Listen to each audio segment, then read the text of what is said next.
Yo, yo, yo, yo, yo, this your boy Larry, and I'm chilling and vibing with Mr. Darius Johnson, aka Mr. Chef himself.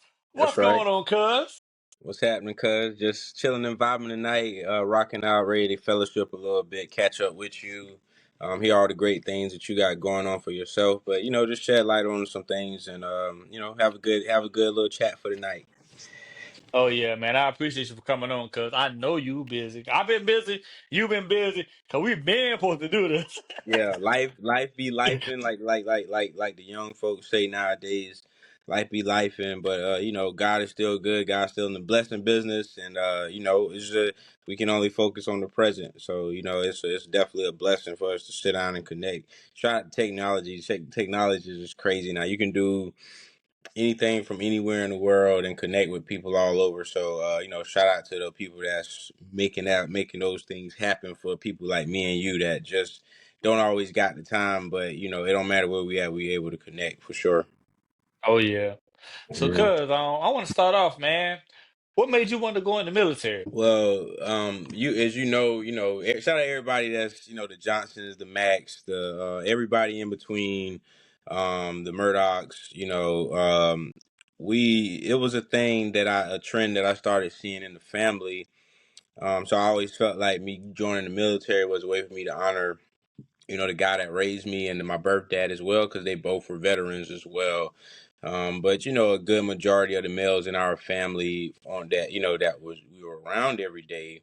You and I weren't around like that together a lot. You know what I'm saying? It wasn't a lot of that. We would come around like family functions every blue moon, but it wasn't as often as probably would have wished. But me joining the military was what I probably would deem it as what I felt like was a family tradition and kind of wanting to keep it going. But I was also going through a lot at a young age, and I felt like that was my way to kind of deal with that stuff. Joining the military, I felt like I could kind of solve some of my childhood traumas by just having some level of structure. You know what I'm saying, in my life. And I look back. I joined the military back in 2010. Did 12 years, did some combat tours, and saw the world at a very young age. Saw what combat felt like, and it was always a blessing. You know what I'm saying? That I had some very some days. It was some turmoil. That we get attacked, and I still deal with some of that stuff till this day. But I can definitely look back and say I'm proud. I'm not proud of everything I did in my life, but that's one thing that I got right at a very young age. And I listened to a lot of cats, and if you'd have told me I'd be retired at 30 years old, I'd have called you crazy at 18. So I look back at some of the decisions that I made, and joining the military was always the stepping stone is to get to where I needed to get in life, and it set me up for lifetime success. Several benefits that include my kids and their my offspring, and just my future wife, future family, all of that stuff. So a lot of the decisions that I made, they get the benefit from that, and that's something I can always be proud of. So. Because I want to say this, on my platform. I appreciate you and thank you for your service, man. hmm I tell people all the time we paid some dues at a young age, and bro, I look back, fam, and I don't regret none of it. You know what I'm saying? I don't regret none of it. Anytime I loaded up a C-17, I left on my 20th birthday, and that was my very first time getting like a holy moment. You know what I'm saying? Where I'm like, this right here is what they used to say on the movies. I got to Bagram, Afghanistan. We got the Air Force base out there, and that was my first time getting off a plane, getting attacked immediately after we got off the plane. Like we got bombed, the flight line got bombed like soon as we got off the airplane, and that was like my holy shit moment. I left on my 20th birthday, fam. We left on December 14th. We didn't get to the desert till like the 19th or the 20th because we just had a lot of travel in between and a lot of like transit stops that we had to make. So but I look back and fam, that I don't really know how to explain it, but if any veterans are watching this, they definitely probably tell you that um once you go through stuff like that, everything else in life just seems easy. It's nothing that I've witnessed since joining the military that I look back and I'm like, well, I dealt with this, so that ain't nothing. You know what I'm saying? And some of the things I dealt with in the military, oh sorry, in my childhood, I felt like I could heal them by joining the military. Like me shooting a gun ain't nothing. Me killing somebody, whatever, you know what I'm saying, to defend the country, I always felt like I had to fix something. So that was my way of like kind of like fixing whatever I was dealing with back then. And you know, my brother Dominic, shout out to Junior, he did 10 years in prison, and I watched him get sentenced my senior night of high school. I sat at his sentencing, and an hour and a half later I had to go play in a basketball game. That was probably one of the worst days of my life, but I watched him wear the uniform to prison. And that was also that was, you know, January, February of 2010, and March 2010. I was putting on the same uniform. I joined March 16th, 2010, and that was one of the best decisions I ever made in my life. And I never looked back. I didn't know what my job was. I didn't care what it was. I just knew June 5th that year, a week after me graduating high school, I got on a plane and I ain't looked back. And you know what I'm saying? I still visit home. Shout out to Bamberg, you know what I'm saying? Like I still visit home. But I knew from some of the things I dealt with in my childhood, it wasn't a safe place for me to be. You know what I'm saying? I wasn't in a safe environment, and I took bets on myself at a very young age. You know what I'm saying? And some people say we just beat the code, crack poverty. Once you break poverty, everything changes after that. So So, because I see, you know what I'm saying, you're an author too, man. A lot of people don't know that. You got a book out. yeah, so I'm still right now. I'm still writing my memoir, and you know, I'm looking for a release. You know, early 2025. You know, first quarter, early second quarter. Definitely look out for that. Just writing about overcoming stuff. It's titled More Than a Chef. So I'm still writing. You know, I wrote a book initially titled Trauma, and that was, you know, during the heart of COVID, where everything was sitting still and the world sat still, and it put me in a position where I had to kind of peel back some layers to get to the root of some problems that I was dealing with in my early 20s. You know what I'm saying? And that led me to want to be more vocal about some of the things that held back a lot of black men from being the best version of themselves. Was a lot of people. I've been to I've been to prisons, talked to inmates, been to jails, talked to them, been to, you know, juvenile drug court. I've you know, been a part of these programs, and a lot of it is internal problems that are happening in the household that black men are not being pushed to talk about, and they channel those energies into doing violent activities and doing stuff. I had a brother that did 10 years in prison for, you know, I watched his mistakes. I watched him make all type of crazy decisions in his life, and he had to compromise his freedom as a result of that. And it's a lot of black men in prison that have dealt with the exact same thing. You know what I'm saying? So that's what led me to want to talk about, write a book, put it out there, because you literally break an entire code of men that are not pushed to talk about molestation and, you know, being physically abused in your childhood. We wasn't pushed to talk about those things. Everybody in the bloodline, our bloodline, would always sweep that under the rug. You know what I'm saying?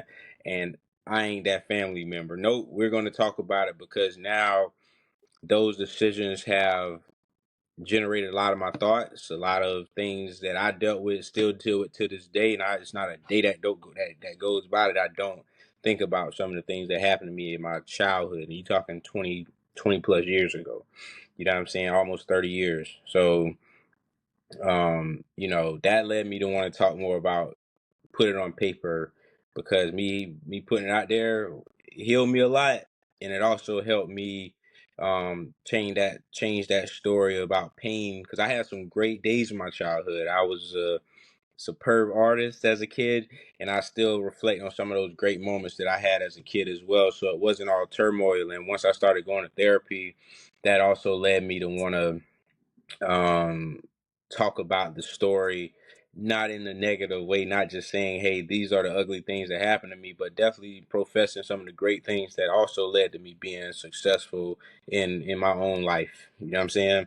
So I titled that book Trauma, but I want to tell, because I'm more than that. I'm more than pain. I'm more than, heartbreak. I'm more than all those things. I'm a chef. I'm a hellified chef. I'm a business. I'm an entrepreneur and a future restaurateur. Like, so it's like there's so many things that I also want to talk about, that between music and just everything that I've ever been through in my life, telling it that way. You know what I'm saying? And I'm gonna drop some recipes on y'all too. So it's, you're gonna get a memoir, but you're gonna be able to go to the back of the book and see and get some of my best recipes, things that have got me into some really good rooms for sure.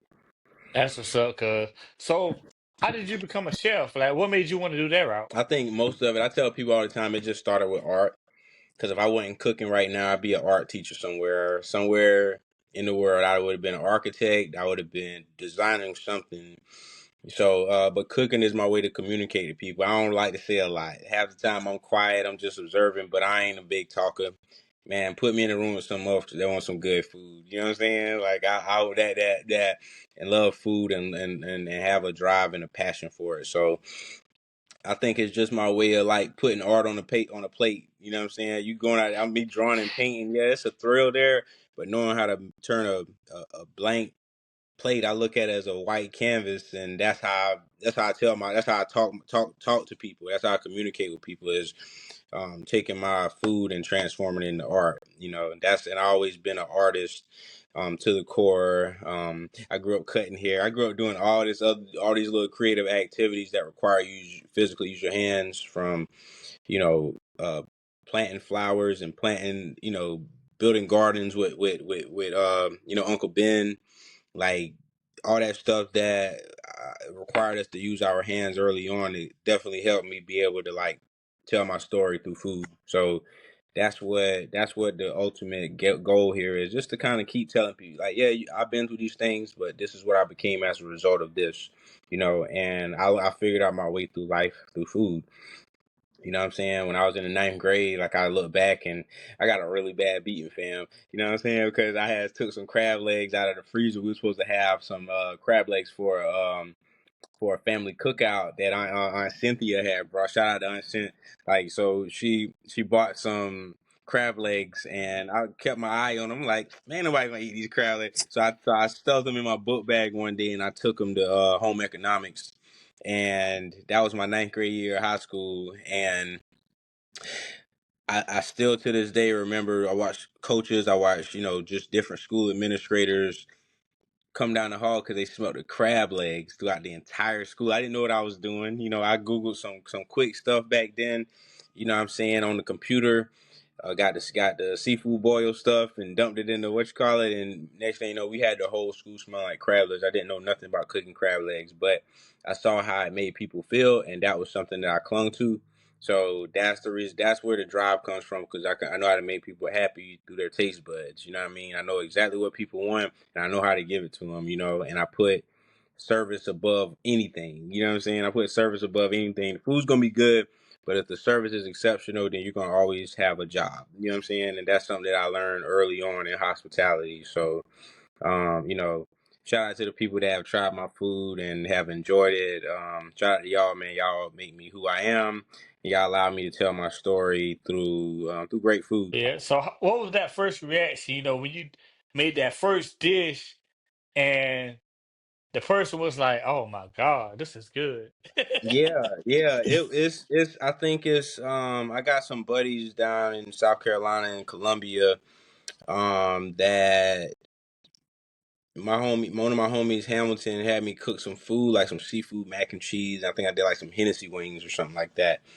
And I think he was having a housewarming, or it was a pre-wedding party. That's what it was. And we all did something nice, and that was my contribution. I wasn't bringing alcohol and nothing like that. I'm bringing food.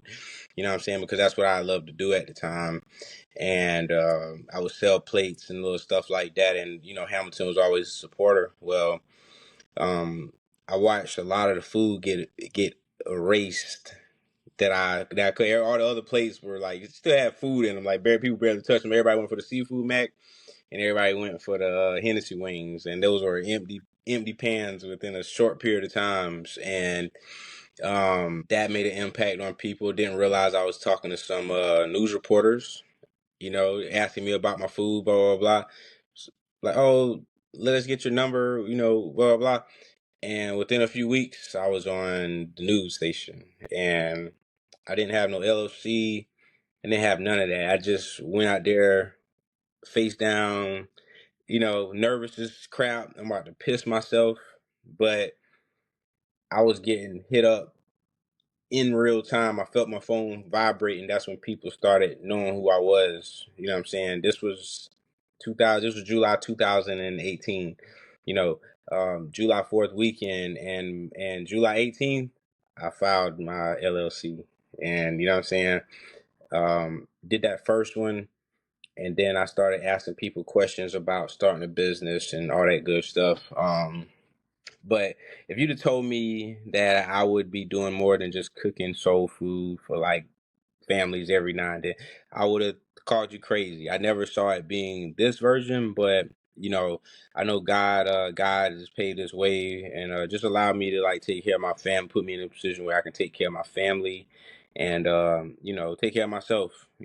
Bigger than that. So leadership is very important to me, and there are a lot of values that I gained from being in the military, and understanding how the government works. Like, I experienced a lot of turmoil in my military days, and it allowed me to have some freedom in my 20s. I'm sorry, in my 30s. So, yeah, because like I value leadership, I value service, and I value food, and that makes a hell of a person. You know what I'm saying? That for me to be able to tell my story through just people got to eat to survive. You know what I'm saying? You got to eat to survive. So, on my way out of the service, I really was just thinking of that one thing. I was already cooking, but I didn't take it serious like that, and I was just thinking of that one thing. What's something that people can't live without that I'm really good at? It's food, and no question. You know what I'm saying? How good can I be at this was the next question. And you know what I'm saying? How far can I go? And, I took a lot of gambles, took a lot of bets. I've, several business opportunities that I've got since taking this journey, and I'm thankful. I don't take none of it for granted. Cook for some really big wigs that, you know what I'm saying, people that I was like, I'll be looking at them. I'm not a star-studded guy, but I know that God is real because he put me in certain rooms. You know what I'm saying? Yeah. I'm So I, I be how does it feel? No, we can't talk too much about it, but how does it mm, feel? Being a chef for an NBA player. um cuz I don't know, man. You know what I'm saying? I think exposure is always going to be your biggest tool in life, and again, if you put service above all the other stuff, I'm not a money driven person, none of that stuff. Like, but I like that I know my worth is now because of the people that I've been able to touch as a result of me putting some good stuff on a plate, some good Hmm. food on a plate. I know what my influence is now. I know that not because of the person or the names or the status, but because I wasn't one of those guys chasing viral moments and just doing what everybody else tagging, shade room, and they all these other different tactics that people are using, buying followers and all that other weird stuff. That lets me know that none of the work is in vain. That I'm not one of those guys. I don't be chasing like viral and none of that. Man, I be good with my little 3,000 followers. Why? Because I know that my influence is way bigger than social media. You know what I'm saying? If I Hmm. deleted it right now, people would find me still. That's how I feel about it. You know what I'm saying? And I never doubted myself. I took a lot of gambles, placed a lot of bets, but everything I've been through, good and bad, indifferent, food was involved. You know what I'm saying? It was something culinary related, and that was a message that I took early on. Definitely while my last 4 to 5 years in the military, I really started cooking a lot. You know what I'm saying? And selling plates and doing little things, and you couldn't have told me that it would have been this big. I think just cooking for pro athletes and just actors, rappers that I've cooked for, man, I don't even talk about it because I don't want you to know. It ain't none of your business. You know what I'm saying?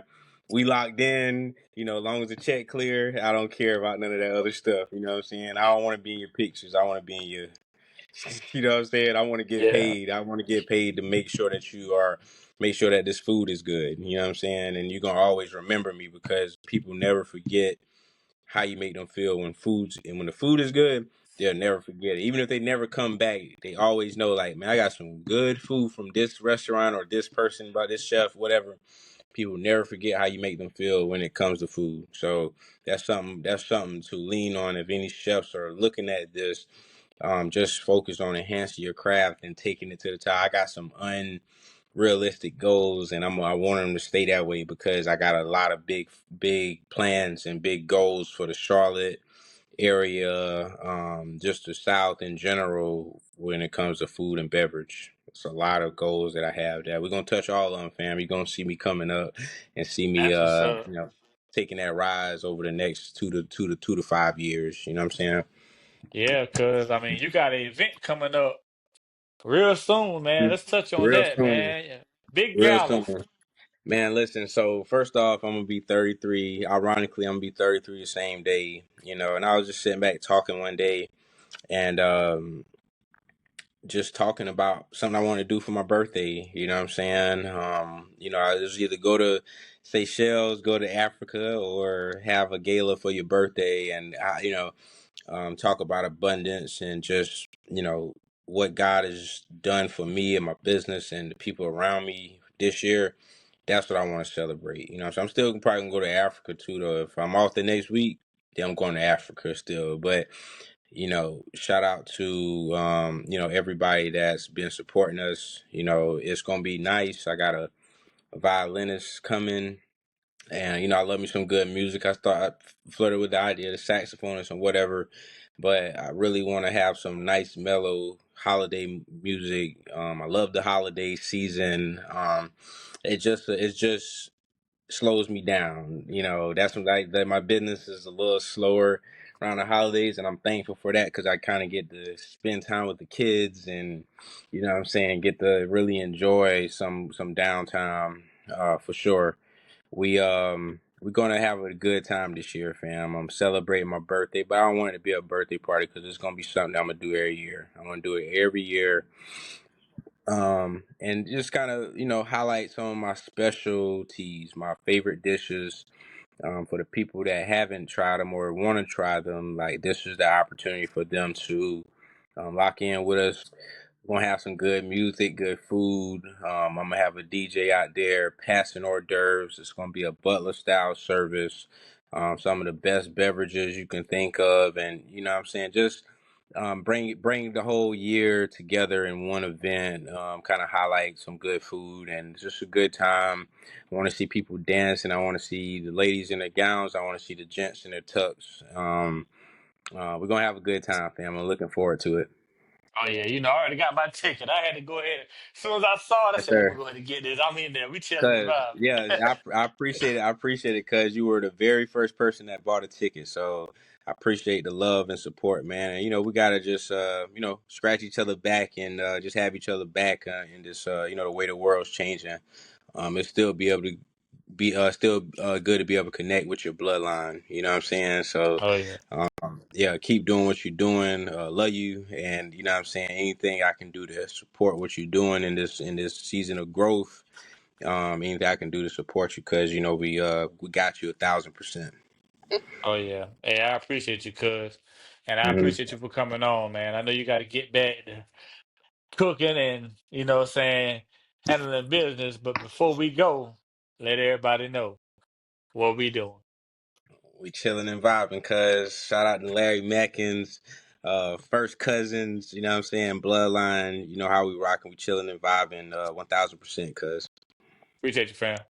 always. Yeah, I got